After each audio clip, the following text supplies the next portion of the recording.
Welcome to The Change, a podcast about the changes in life that shake, break, and make us. I'm Laura, a 45-year-old writer, podcaster, and mum who has until recently always loved change. And I'm Kathy, a 53-year-old writer, podcaster, and mum, and change is actually my kryptonite. We acknowledge the traditional owners of country throughout Australia on which this podcast is recorded and recognise the continuing connections to lands, waters and communities. We pay our respects to Aboriginal and Torres Strait Islander cultures and elders past and present. Mother-daughter duo Faye Browne and Lauren French are the owners and designers of Motto Fashions. Established by Faye and John Browne in 1985, Lauren officially joined the label in 2007. They're a big brand with small business values dedicated to empowering women through fashion. And my goodness, aren't they just? While the fashionable duo are excited to continue growing and empowering women for years to come, this year they launched their Welcome to the Effort era, a movement to encourage women to be the best version of themselves while sticking your middle finger up to systems that tell you how to look, act and feel. We love it and we love them. So a huge change welcome to Lauren and Faye. Hi, Lauren and Faye. How are you going today? Fantastic. We're good. Thanks for having us. Yeah, thank you. Yeah, Laura and I are very excited to be chatting to you. Yeah. So we'll jump into our questions. Our first question is, you are clearly a very fashionable duo.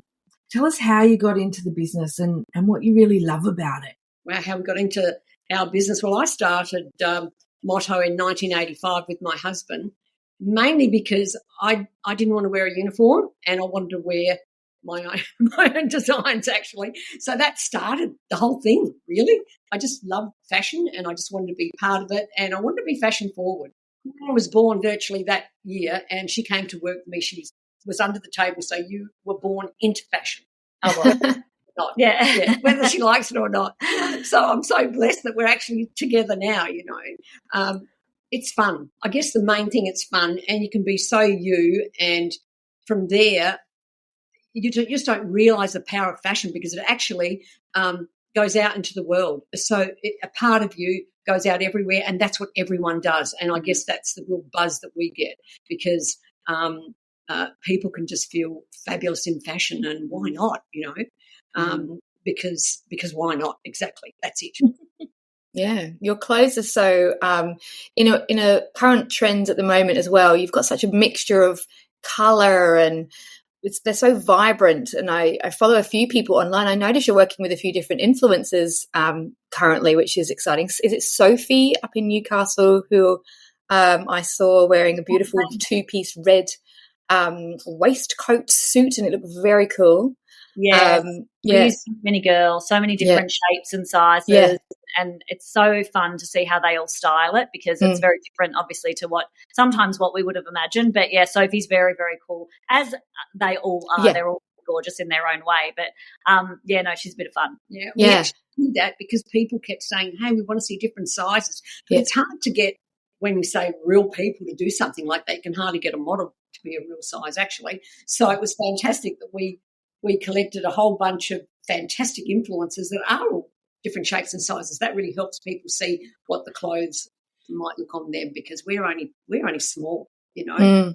Yeah. I also love that you're using a range of ages of women because I found you guys through Maz Lifestyle. She is just a hilarious woman, but she's in her 60s. She's absolutely gorgeous. And she just loves fashion, like she thrives on it. And for me, I'm not in my 60s, but seeing older women still being incredibly fashionable and current is just wonderful because, we often feel quite invisible in that world. So we hear that a lot. Yeah, because Faye you turned 70, I believe, and it was at the same time as my mum turned 70. And so I was showing my mum all your amazing outfits that you were trying on. I was like, look at this. Ray's so cool. And I think it's really inspirational to look ahead and go, oh, you know, you can totally rock 50, 60, 70, 80, you know, age is but a number, and it's good to see. Well, it is, and it's actually how you feel. It's got everything to do with how you feel, because if you're not going to be comfortable in it, you know, like someone says, oh, you can't wear a short skirt because you're such and such. If you don't feel comfortable in it, no, you can't. But you might be 20 and not feel comfortable. You might be, you know, 40 and feel really bad in it, but you look amazing, but it's all about how you feel inside. So a lot of it is just a feeling, which is incredible. Even though I'm 70, wow. I never think for a minute, gee, I'm 70, I better not wear that. No way. But that's how people think. We actually have people on our Facebook page saying, hey, I'm, you know, 50, should I still be wearing this? We're thinking, huh? We're like, yes. Yes. Who are you asking? And like, but if there might be a conservative, or call them conservative, I don't know, just a different personality in there, and they may think that's absolutely awful. I mean, I have people telling me I can't wear what I'm wearing because I'm too old. Like, huh? You're like, excuse me? Yeah. I'm wearing rock it. And I look hot. Can I just say that? You do. Totally, you do. Yeah. Yeah, so it is a really perception, but it's all what's in our minds, you know. Our minds actually create it, and around fashion it definitely does, sadly, because we think everyone can rock, you know, whatever, and they don't even give it a try half the time just because they think they're too old. Well, I think that is it, what you're saying. It's about how we feel, like the confidence that we have in ourselves. If we feel confident, we don't care what other people say. We don't care that, you know, someone says, don't wear that short skirt or whatever, because you feel confident. Whereas I won't feel very confident. So I'll be like, oh, maybe I won't wear that. It's when you're feeling confident that you can wear whatever you want. And if I'm not feeling confident, I might not wear bright colours or something like that on it. On any given day, I might just wear my like really beige neutral wardrobe because I just want to hide away into the shadows. Whereas actually probably they're the days that I need to rock the confident colours, because sometimes when you put them on, that comes out as well.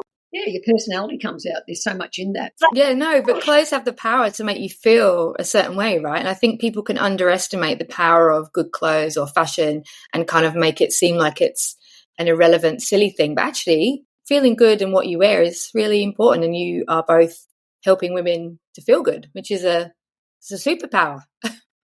Yeah, but we hope so. We want our clothes to really like portray a sense of confidence, and I think that, you know, motto is really about bold styling, and we find that women, you know, they have their babies and everything's about their kids, and when they're in primary school you just want to be comfy, you want to be able to lift them into the car and do all that stuff. But then as soon as women sort of hit that age where maybe their kids don't rely on them as much anymore, then suddenly they're going, well, what now? And I think that people can really lose themselves in that moment, and that's kind of when they come and find all these bright colours that they haven't worn for so long, and it's really exciting. It's like getting a whole new perception on life, and that's when people start to get a little bit they start to take more risks with their fashion, and they love it, and it's addictive, and then it kind of continues on. I found I was going through that stage. I had 3 children under the age of 4, and I lost myself as soon as, I don't know what it was, as soon as I handled the kids, you know what I mean? I totally didn't know who I was, and I had to reinvent myself because I was just wearing black, actually. In a cool way, mind you, but just wearing black. So I wanted to experiment with more colours. And it did actually change my world, really. Yeah, I think it definitely has that. We all go through that. So it's stages, it's life stages, I reckon. Yeah. And that, apart from, you know, changing shape after the kids, that's another thing that's a big deal. You know, wearing your I don't know, your comfy tight gear, whatever that might be, you know, whether it's Q or one of these really fitted labels, and then you find you're a different shape and you can't go there anymore. And you think after the kids are a little bit older, you can just go back there and shop, but it doesn't feel right. And then what do? You're so different. You've got to find a person to say, hey, I think I'm like her, and I'll wear that, or someone who has your colouring or dual course or whatever it is. You do need to make those changes. And I think we're all smart enough that we do. I mean, Australia's lucky. We have pretty intelligent women, you know. Pretty evolved. Lucky that Melbourne's one of the fashion capitals. Hey. Oh, my gosh. We're in New South Wales. I'm in Wollongong. I'm in Newcastle, but I am coming down to Melbourne soon. I love Melbourne, for shopping especially. I was going to ask sort of on that really about trends, you know, how fashion really is about changing trends. And Kathy and I were both talking just off mic before about bubble skirts and whether or not we're going to be wearing those again soon. We've seen them. Not sure I want to wear. Yeah. I think we did an overseas trip recently and bubble skirts were everywhere. Wow. So our eye is very tuned into it already and we love them. And, you know, there's like a bubble skirt and then there's a bubble skirt. You can get one that's quite sleek and silky and beautiful and drapey, or you can get one that really puffs out. Yep. So you got to choose what's right for you. And I think I feel like if you almost remember wearing it already, you're less inclined to want to go back there. Mm-hmm. But for a lot of people, it's new and it's fun and it's whimsical. And I just think if you find one that's flattering, that's going to be the key with the bubble skirt trend, I think. Find one that flatters. Stay tuned. Motto might just have one. That's going to be what works because, you know, you think about being like that really cutesy kind of girl that goes to like festivals or something, or 80s, that's the bubble skirt look. But imagine something really gorgeous and drapey and long, and you can do your combat boots with it in a big chunky jumper. Kathy, I could see you in that personality. Already. That's it. Yeah. So there's a million ways you can wear something. It's about how you put things together. It's not about the pieces, and that's what me and Mum try and really portray all the time. Capture everyone. Yeah. Just a side note on the bubble trend. Our first skirt was a bubble skirt when we first started in business. In the 80s. Right, there you go. There you go. It was everywhere and it suited everyone. So you do find your personality in a trend. I think that's what's so fantastic about trends. Trends are about just some inspiration.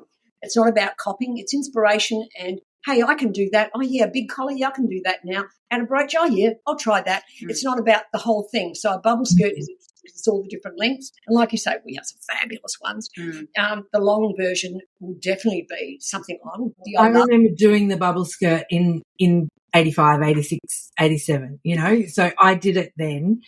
And it's like terrifying to think, no, I'm not the person I was in the 80s because I was 14, 15, 16. I am not that age anymore. In fact, my daughters are older than that now. So I want that sophisticated bubble. Like I don't want the short, teeny, tiny bubble that I wore when I was 16 because I'm not 16 anymore. But yeah, I think all trends really do start with a younger generation because they take more risk. They probably buy a lot more fast fashion, so they're not looking at longevity necessarily when they're shopping. And I think that those trends, once we start to see it, we digest it. Like just think about the eyebrow trend. When it came in, it was like that big eyebrow and everyone's like, holy no, I can't do that. I mean, I even said it when my mum's like, can I just thicken up your eyebrows? And she got the pencil out. And I was like, I felt like I had these like monobrow huge things on my face. It wasn't. No, it wasn't. It wasn't. But that's the thing. It's like the same with a trend. Your eye gets used to it. You see your daughter. Then you slowly start to other brands like Motto, for example. We want to keep our customers current. So we just adapt it and say, okay, our customers suit this type of, you know, silhouette. How can we inject that trend into that? Because otherwise you're going to be wearing stuff that you wore 30 years ago if we never evolve. So anyway, the bubble's cool. The bubble's yay. But, you know, imagine with a beautiful fitted blazer, you know, big earrings and like you say, the boots, but your style of shoe, whether it be sneakers even, it looks sensational. That's not odd. It's not odd at all. Mini would be odd, you know, because it's a little bit ballerina-like, but you want to do the long version. Longer.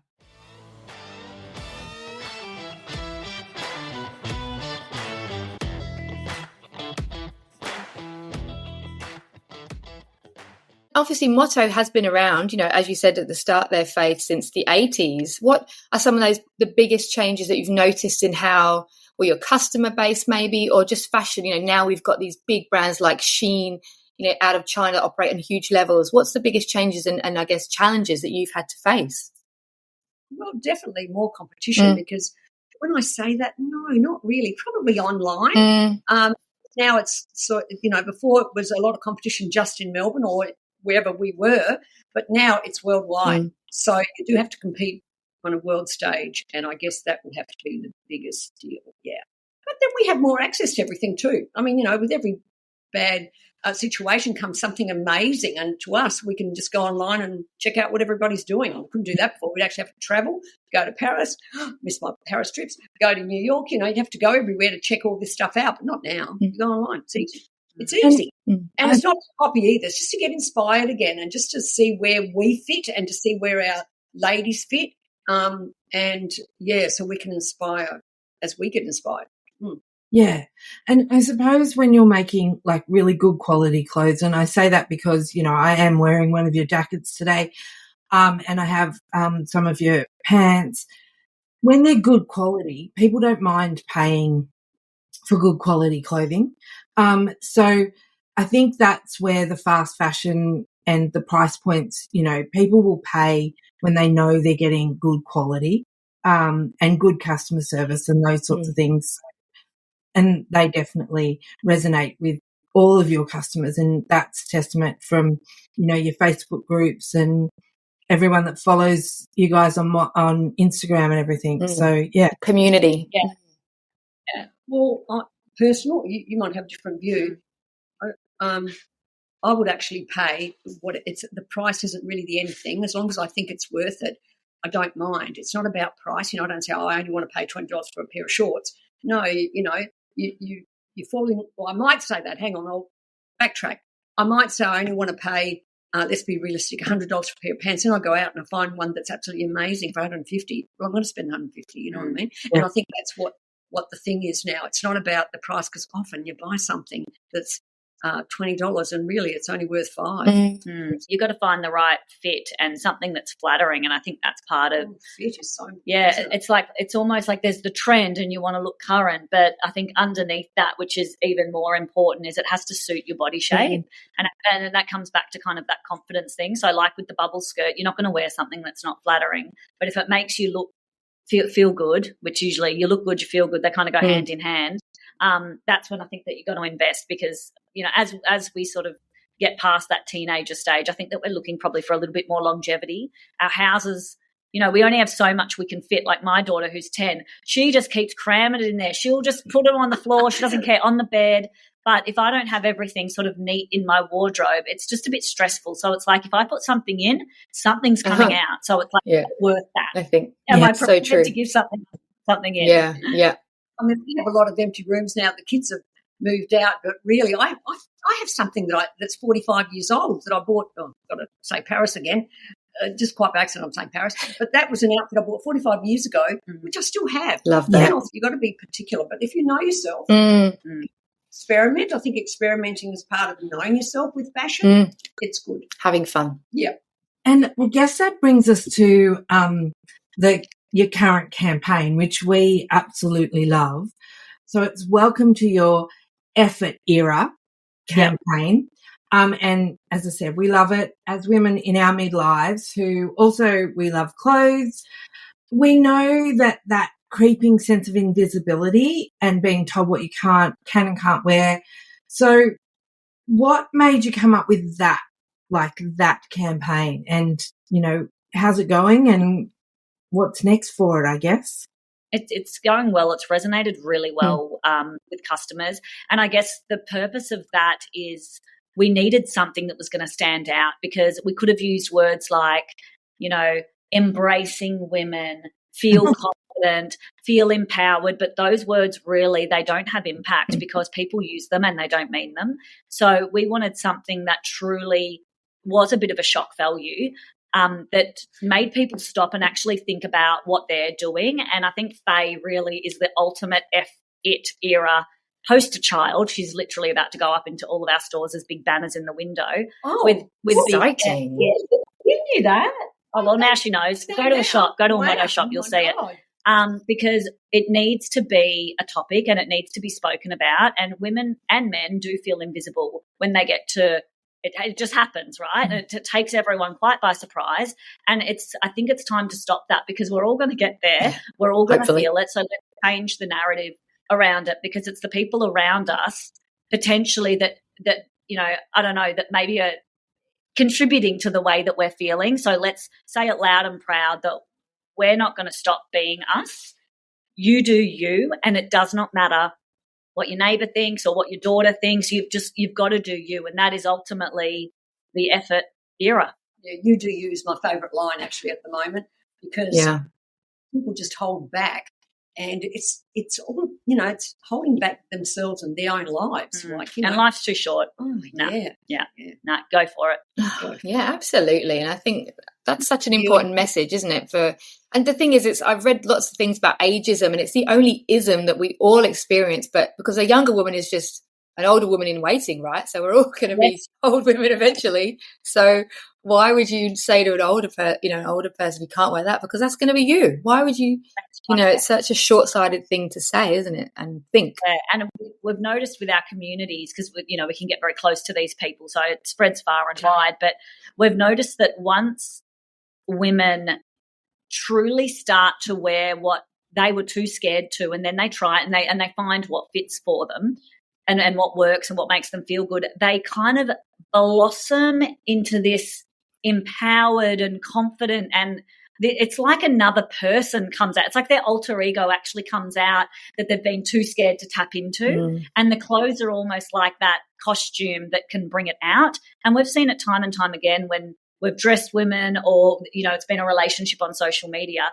They have completely transformed, haven't they? Oh, they have. What I love is the fact that I don't know if I love this part of it, but we all think that we, as we age, we disappear and we become invisible. But you know what? That's our responsibility. I'm not saying motto, but I'm saying all women to take that responsibility. So who's going to make that difference? What, are people going to start looking at you for no reason, or just knowing you're alive? You know what I mean? You have to project that, and you have to be that. So you create that essence around you, and you bring it with you everywhere you go. And I think fashion helps that.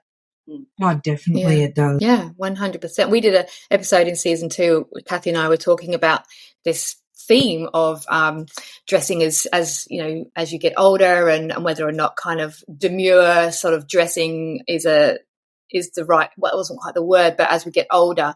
There was a piece in, was it The Cut, Kathy, I think it was, and they were talking about, that sort of style of dressing, and how, you should, as you get older, wear more demure pieces. And we kind of discussed it and were like, I don't think we agree. And we were talking about you, and I think, no, you should just wear what feels comfortable. And it's such a shame. I think personally, through my 20s, I used to hate my arms and legs, and I always used to wear far too much clothing. And so now I don't, and I've never had so many little short frocks in my wardrobe, and now I'm in my mid-40s and I don't care.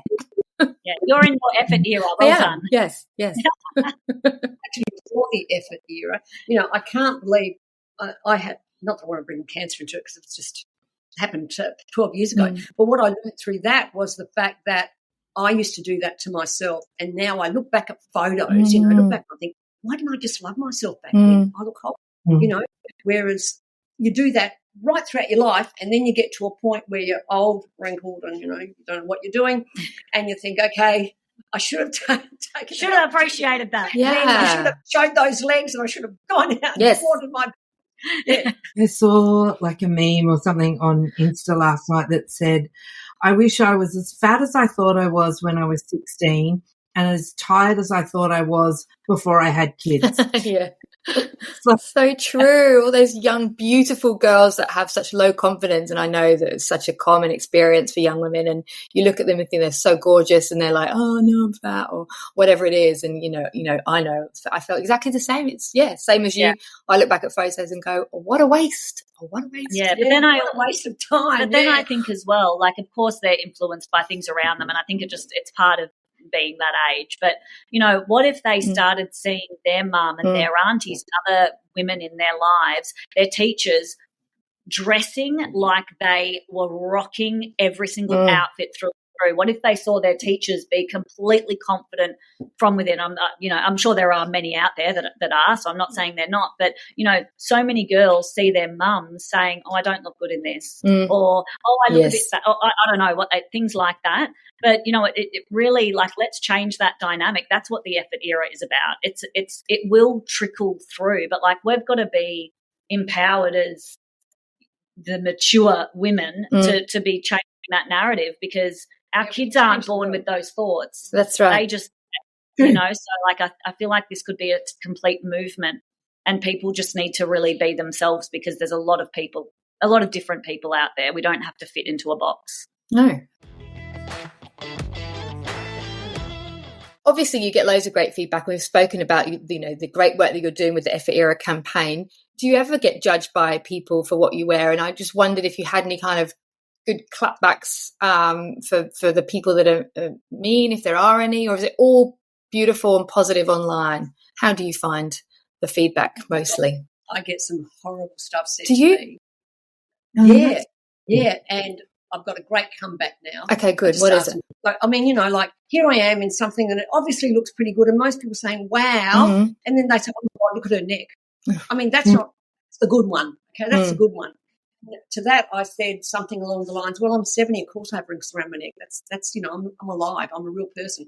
But what I usually say is, hey, do you really feel good now putting down one of your sisters? That's the kind of and no one replies. So that's like, how do you feel after saying that? I'm like, yuck. Yeah. Really? You want to do that to another woman? Yeah. You know, you do put yourself out there, and people on the internet can be awful for lots of different reasons. And I think that it's good to, I like the, you know, how does that make you feel? Because often those women, and they often are women commenting on other women's bodies, are just jealous. They're possibly just think you look amazing, really. The truth of it. They actually feel they can't do it. You know? And actually, if I could speak to them, I'd give them a dress change and they'd probably feel amazing. Yeah. That's probably what happens. As you say, it is really sad when it's usually other women and they're putting you down to make themselves feel better, but does it really make themselves, like, are they that miserable that they have to bring everyone else down to being miserable instead of trying to find a way to feel good and, you know, look good, or, you know, whack a bright coloured top on, or a black top if that's what you want to wear. It doesn't, you know, and just say, fuck it, I look happy and I feel great in this, and be damned with the rest of you. Yeah. I think a lot of women don't make the effort either. Yes, indeed. What they do, they keep wearing the same clothing they've worn for the past 10 years. They don't want to invest in themselves because they don't feel worth it in any case. And then, but they're getting older, but their clothes are, you know, 10 years older, do you know what I mean? And that makes them look older in any case, but they don't evolve, they don't change, which means their mind hasn't evolved. That's my opinion, because your clothing is reflecting what's in your mind anyway. And if they could see that, wow, that's what I reckon. They've got to be able to see it. They've got to be able to see it themselves, but they don't, you know, they don't make an effort. I think we give up as soon as we reach a certain age and we think, you know, oh, okay, don't have to do that anymore. I won't get a wax. I won't dye my hair, you know. I've got a thing about grey hair, but I won't go into that. That's just me, because I look really bad with grey hair. That's what happens. But, you know, you do you. Gives you confidence. That's it, yeah. There's another thing that as an older woman working in the fashion industry, you've got a lot of gorgeous girls around you all the time, and you're thinking, I'm over that now. That was part of the effort era for me too. But that did start to creep into my mind, like, do I compete? Do I look as good as them? Which is ridiculous, because of course not. But I just noticed that was in there, and I wonder how many people go through that, you know, like they're in an environment where there are young people and they feel that they're inferior for some reason. I mean, I'm definitely over that now, but I'm just saying that was there. Interesting. I guess rather than competing with the younger women that are around us, doing what works for us, being confident in what we wear at our age and at our stage in life is far more important than trying to be 20 or trying to be 30. Just be me at my age and fuck everyone else around me, you know. Well said. Well said. Yes. Are there any other, like, changes, big or small, that are still left for you guys to make in your lives? Well, probably millions. Millions. Great. Yeah, we're always looking to improve and to push boundaries and to keep inspiring women, and women change. Well, people change because things around, you know, technology evolves. So what is next for Motto? A lot. So much. We don't even have enough time to go through it. It's going to be a wild next year and a half. I hope we're on a roller coaster and we're absolutely loving it. So We say, get on the train, get off the train. We're going full steam ahead. That's what we say to everyone, either on the train or get off. Not slowing us down. And our staff just go toot toot, and then we know they're on the train. All right. That's right. That's how you know. Yeah. Love it. What can we expect for summer? Like the exciting things that we can. Yeah, what are we going to be wearing at Christmas Day or whatever? Christmas Day, you'll definitely be wearing a matching set. So it could be a vibrant printed resort style silky shirt and baggy pant, or you could go for something a little bit more laid back, like a natural fibre, washed down look navy, elevated tracksuit in a very fancy fabric. So really, I think the biggest thing, there's a lot of different trends, right? But matching top and bottom are really easy. Really easy to do, right? Everyone can do that at any age, which is fabulous. And the other thing I'm going to throw in there is probably the mismatch. So there's the total match and there's the total mismatch, where you go for your bubble skirt and your combat boots and I don't know. Yeah, it's like we're opposites bralette or something. Yeah, something completely different with a denim jacket over the top. Mind you, I'll probably go bling. What will you do? I'll probably go a bit cash because it's a big day for on the feet. So I'll be going cash. She'll definitely be dressed up. I've got to do my heels. Yeah. Of course, no, too much walking around for that. But, yeah, I think a set, I can see most women, I think, will be in some form of a matching set. Yeah. Cool. Yeah, I love a pant. Easy. Very comfy. Comfy but cool.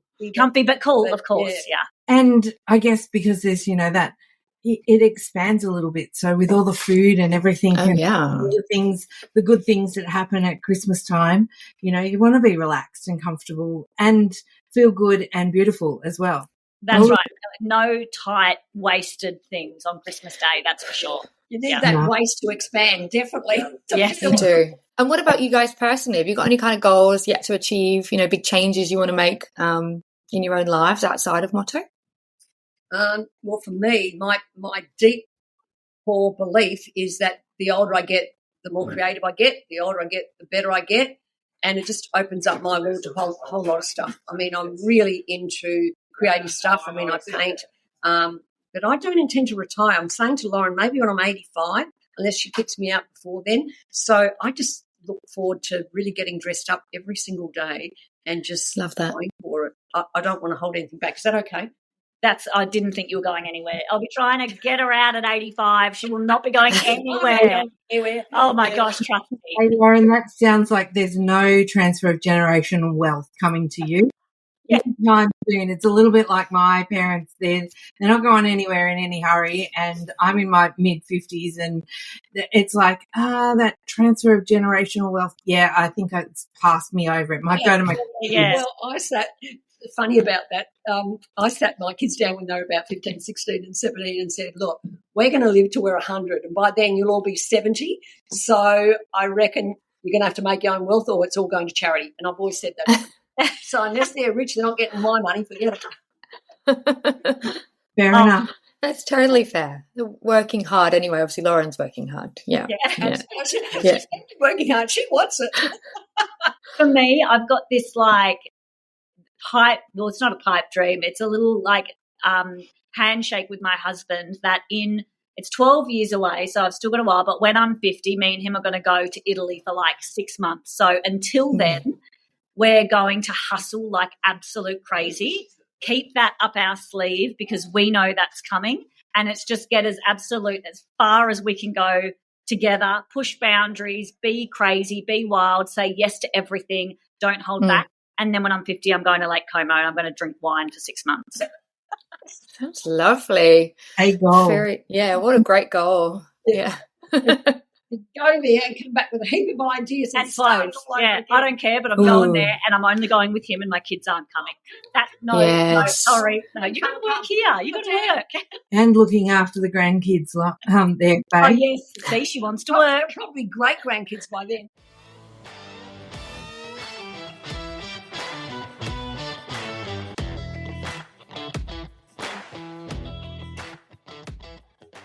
For our very final question, we always ask our guests, whatever their age, because our podcast is called The Change, which is, in part reference to this midlife experience of all women, peri or menopause. I guess we want to know what your experience or feeling is towards the change or peri or menopause, and if you have any advice, Faye, or if you have any thoughts about it coming to you, Lauren. Well, I think that everyone will be different. What I did was I went on hormone replacement therapy, and I'm an advocate for that. And as long as it's just minimal doses and it keeps you strong and healthy, and to me it keeps you young. That's what I did. But apart from that, I did everything under the sun that you call natural, and eat well, exercise, do all those things that people don't actually. No, because it's boring. Underestimate the importance of. There's no magic drug. I do take. There might be by the time. Yeah, I have to worry. I'm hoping there is. Yeah. I don't know. I just think that I've got cancer as well, so that's double whammy. Glitch. That's a bit of a glitch in there. But you can't underestimate good food, exercise, and a lot of sex. No, that was joking. Great. And also, really, I guess in all that, don't give up on yourself. That's the main thing, because I think people just give up. I don't know, give themselves to doctors, give themselves to family, give themselves to everyone around them, and they actually forget about themselves and they give up on themselves, and that's part of fashion as well. But really, that's the main thing. I'm going to say to everyone, just don't give up on yourself ever. And if you never give up, you get there. Never, ever, ever give up. Full stop. Yeah. You know what was really good that could be something in there for me? All these things I've got to look forward to. I'm 30. I've just turned 38. But I think what was really, really good, and I'm starting to share what I can with my daughter, is Mum told me all the bits of what I've got to expect. So when I get there, I'm not shocked, and I don't think there's something wrong with me. She told me all the details, all the inside private bits. So I am very aware of what is going to come. So as soon as it starts, A, I think I'm normal. B, I'm not shy to talk about it because we talked about it, and I'm even talking about what happens when you're going to get your period soon and all that stuff that comes out of your body. What is that? And I think that conversation is really important to have with our kids, because you'll forget about the early stages soon, because you know what I mean. It's been so long ago. You don't remember what happened to you 20 years ago, on a day-to-day basis. But she did share stuff with me, so now I'm really. I know about it, and I'm aware of what can happen, because you don't really go and learn about stuff until you need to. Well, I know. That's right. Yeah. I'm prepared. I'm ready. I'm excited. I can remember something. Dry badge. Yeah, the dry badge. I remember the dry badge. Oh, the dry badge. Yeah. What I do remember is that the first day you got your period. I don't know if this is worth talking about, but it's interesting the fact that hey, you got your period. Let's have a party and invite all your friends. We're not just going to celebrate. She didn't want to know that. Maybe we should have a period party. Yeah, you could have. Yeah, no, I don't remember that, but I don't want to have a period. No. But that could be cool. That's a cool thing. You could have a menopause party, an end of period party. Oh, I think an end of period party. Unfortunately, you don't really know when you hit menopause. No. Slow progression over a long. Some can last even 20 years. So you don't know, but you know what? I'm celebrating now. Yeah, have a party. Effort. Yeah. I'm celebrating. Just a party any excuse. Any day. It's a party every day. Thank you. Yeah, I like your attitude. I think it's very good. Yeah, very, very youthful as well as your appearance, Faye. I think it's great. Yeah. Well, thanks.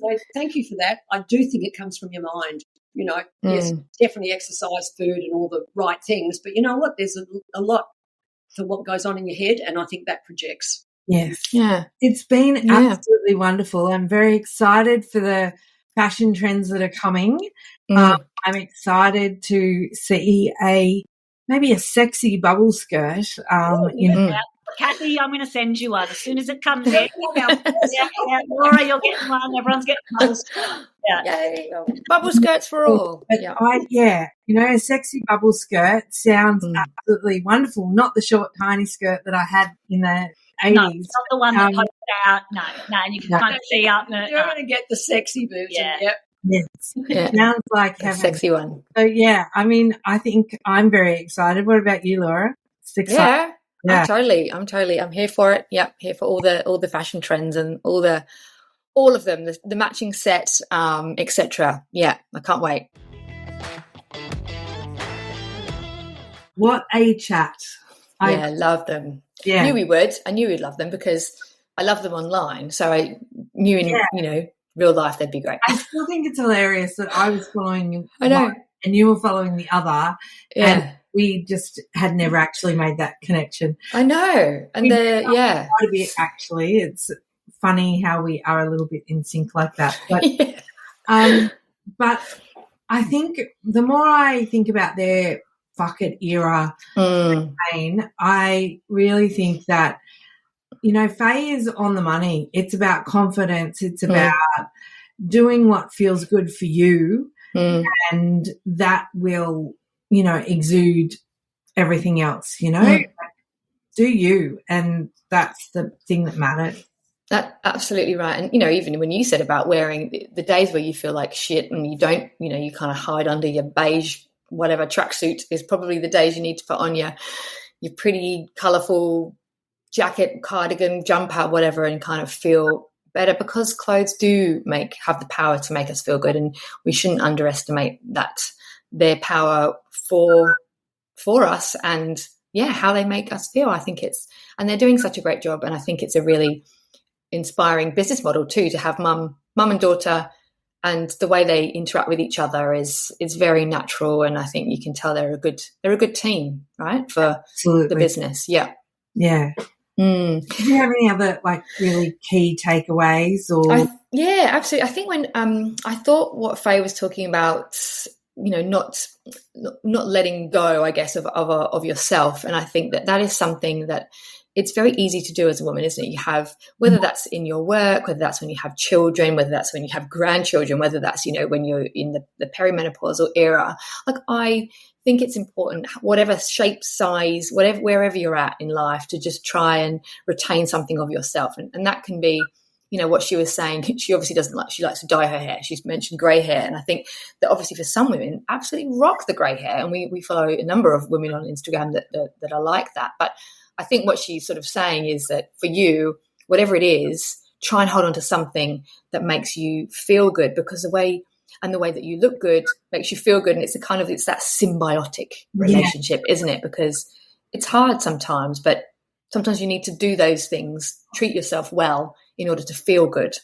And I think it is around those things that, that we hold on to that remind us that we're still people, that we're not just mum, or we're not just the employee, or we're not just the whatever. And I'm really trying to remove just from my vocabulary, same way as we say, I should do this.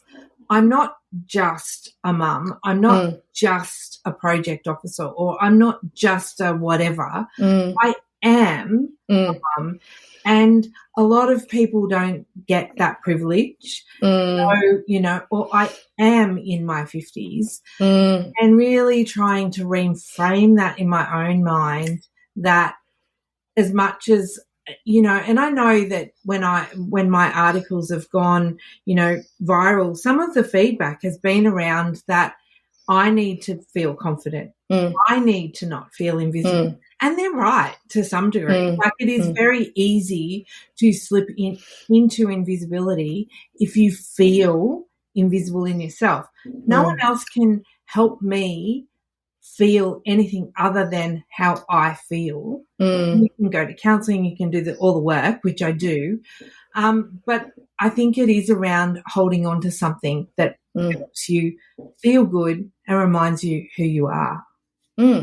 That's right. And it's at every age, right? It's not just, talking about even Faye, who's very beautiful at 70, looking back over her life and saying, I wish I'd, been more brave with my choices or what have you in her earlier years. And, like I said, I felt the same way. And I think there's never too late to start. She's 70. She looks absolutely amazing, and she will look amazing, no doubt, into her 80s as well.